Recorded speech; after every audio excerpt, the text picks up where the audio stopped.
Alright, so boom. This is an idea I had for an extremely long time. The only reason why I never finished it up is because I was stuck on the title. And yes, that's seriously the reason.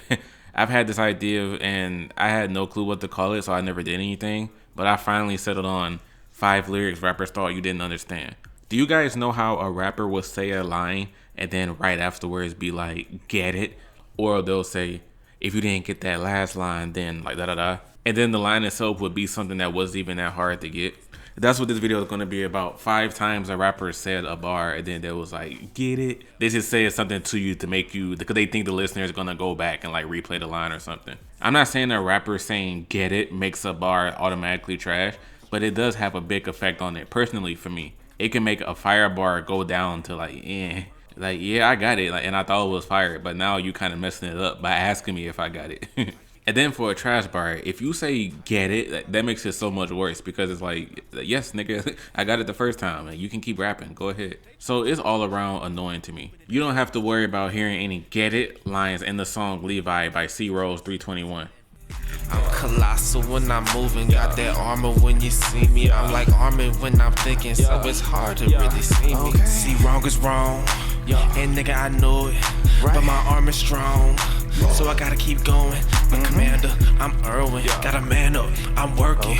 Eat up the beat like a titan monster, beat up the beat like my name Mikasa. If you wanna be a wife, be like Mikasa. Step on these niggas like a motherfucking titan. I've been in my bag, nigga, I ain't even writing. Eating these rappers like a motherfucking titan. Follow C Rose 321 on all of their social media to hear some more fire, cause my boys stay putting in work. Stop sleeping. But now let's just get straight into the video and see what lyrics rappers thought you didn't understand.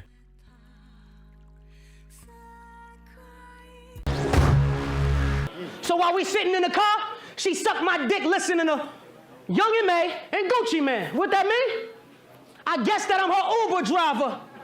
Uber, for those who ain't get that. I had someone tell me a year ago in my 5 bad music opinions I used to have video that I should talk about battle rap more because I talked about it in that video and it was a great inclusion. So when I started working on this video, I immediately thought about this battle between these 2 battle rappers named Arsenal the Rebel and Briz Rothstein. And I thought about this line by Arsenal. So at the very end of the entire battle, Arsenal had this scheme where he was just talking reckless about Briz's mom. He started off by saying, you the type of nigga to get emotional cause you ain't seen your dad in a week. I'm the type of nigga to make your mother get out the car and pump the gas while I'm in the passenger seat. He kept this going by pretty much saying Briz's mom is just one of his random throwaway chicks that he's going to find something for her to do to make her more useful around the hood. So next he says, I'm her supervisor. Tell that ugly bitch I'm her new advisor. She gotta do something for the hood, I gotta find ways to utilize her. So while we're sitting in the car, and then that's when he goes into this Uber driver wordplay, and it's the worst thing ever. She sucked my dick listening to Young and May and Gucci Man. What that mean? I guess that I'm her Uber driver. I guess that I'm her Uber driver. Uber, for those who ain't get that. Once the audience pretty much calmed down from roasting him, Ars had asked, was he reaching by saying that punchline? And then after everyone said, yes, you are reaching, he responds with, was that a reach? Well, sometimes you have to reach just to catch that. Going over heads is what I'm best at. If going over your heads is what you're best at, Arsenal, you gotta come up with something clever because you can't brag about a garbage line going over someone's head. Funny enough, in that same video I mentioned earlier, the first bad opinion I spoke about was that I used to say that you can't call a rap lyric trash if you didn't understand it and if someone had to explain it to you. The reason I changed that opinion is because of trash lines like this. If you didn't get this line when Arsenal first said it, like, don't worry, like, don't feel bad. It was whack regardless.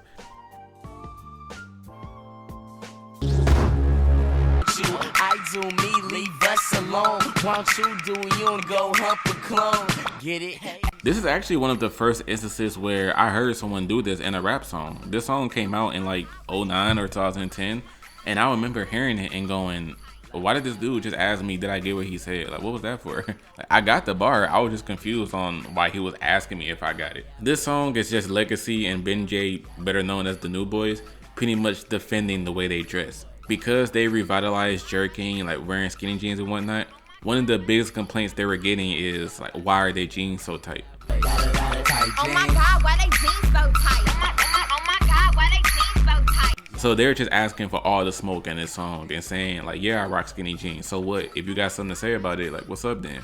But in Legacy's verse, he's telling the haters, like, mind y'all business. Like, let me do me and y'all do you. Where the haters at? Hello, I found you. No, I don't give a F word about you. And that's when he switches to the next line. I do me, so leave us alone. Why don't you do you and go hump a clone? Get it? For any reason, if some of you guys still don't get it, when someone tells you to do you, they mean worry about yourself. Like, mind your business. Don't worry about what someone else is doing with their life. And then, of course, doing someone is slang for having sex with them. So him saying if you was to go have sex with a clone, i.e. someone that looks exactly like you, you would be doing you. Go do you and hump a clone. I do me, leave us alone. Won't you do you and go hump a clone? Get it? Another way to interpret this line is just saying, you know, go fuck yourself. Like, go hump a clone, go do you, go fuck yourself. It's all the same meaning. So this line, I'm not saying this trash, but like I said, this was the first time in my life where after I heard someone say a lyric that was like, get it? So I was like, yes, I got it. Like, just finish your verse.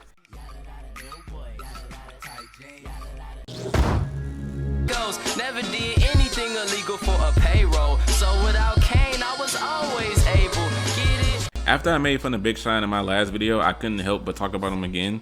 Y'all seem to love me slander his name, so I had to do it one more again. I've already included this song You in my part 2 of worst singing moments by rappers video.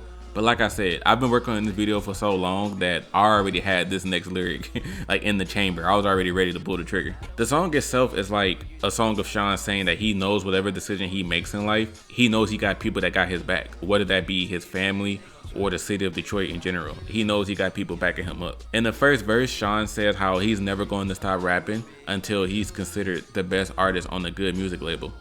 This nigga is going to be rapping for all eternity if that's what he's striving for. But in that same verse, dude has a really hard time at creating good metaphors. Like when he says how he was able to get into the rap game and be successful at a young age, he says, I'm 19 and I got it in early like Eggos. You know, because Eggos are waffles and waffles are something you eat early in the day. So yeah, this is Big Sean here, guys. Remember that.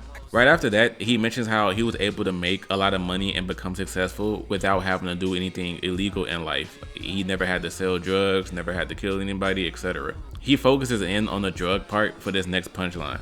Never did anything illegal for a payroll, so without Cain, I was always able. Get it?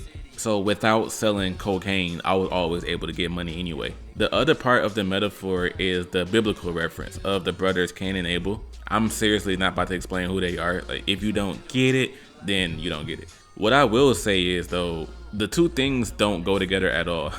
Being able to get money without having to sell drugs has nothing to do with the story of these two brothers. Other than Cain sounding like Cain and Abel sounding like Abel, these two subjects have no connection. But y'all can determine for yourselves if y'all thought this line was fire. Never did anything illegal for a payroll. So without Cain, I was always able. Get it? Diamond water, yeah, it look like a river. Look like I'm standing in the now. If you really didn't get that last line, then you're level on the brain of a child. I think this is one that a lot of you guys will recognize. Sadly, because I think a lot of you actually didn't get this line. It did fall over y'all head. I remember when Eternal Take first dropped, I saw a good number of people saying, oh my gosh, I actually didn't catch that the Nile line in there. So the lyrics that Uzi put together was, he started talking about how he has a bad bitch that doesn't think she's a bad bitch, like she has low self-esteem. Got a bitch, yeah, she looks so good, but on the real, she in denial. And then right after that, he said how the diamonds in his jewelry are so wet, it looks like he's standing in a river. Diamond water, yeah, like a river, look like I'm standing in the Nile. So this is literally all there is to the bar, like incredibly straightforward, like bragging about women and jewelry. But I guess Uzi thought that this is one of the most clever things that has ever come out of his mouth, because he calls out people that may have missed it. If you really didn't get that last line, then you're level on the brain of a child. And just to inform y'all, that last line isn't a typo, like nor did I say it wrong. Instead of saying your brain is on the level of a child, he says your level is on the brain of a child. This was more of a way to double down on the people who missed the denial wordplay, and him saying that, you know, you were also probably too slow to realize that I switched these words around and I said level on the brain instead of brain on the level. I don't know if Uzi usually raps like this, like trying to be witty or whatnot, but it doesn't come off as clever when he does it. Like hearing Uzi rap these lyrics, I was just like, bro, shut up.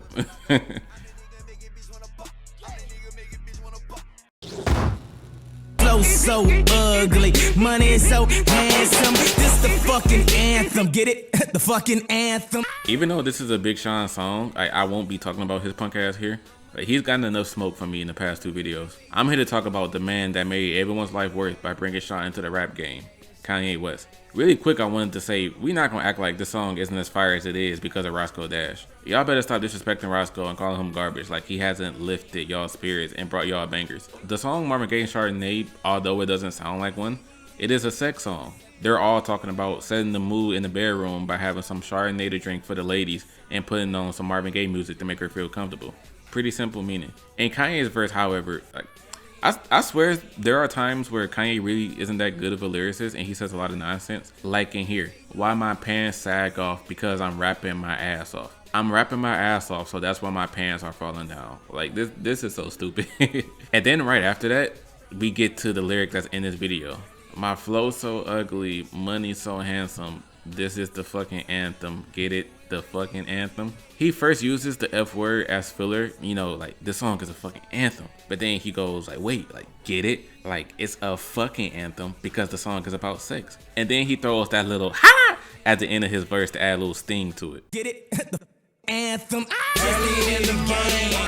Pretty similar to 2 Chainz where he said, I love bad bitches, that's my effing problem. And yeah, like I got an effing problem. The first use of it was filler, but then he uses the F word again to actually mean sex. Same thing here. As mentioned in the intro, I'm not saying that asking get it or re-explaining a bar makes it bad, but it definitely has an effect on it. Y'all let me know how y'all feel. Like, did it ruin it for y'all, or did the artist actually saying get it make you go back and listen to it and you actually understood it the second time?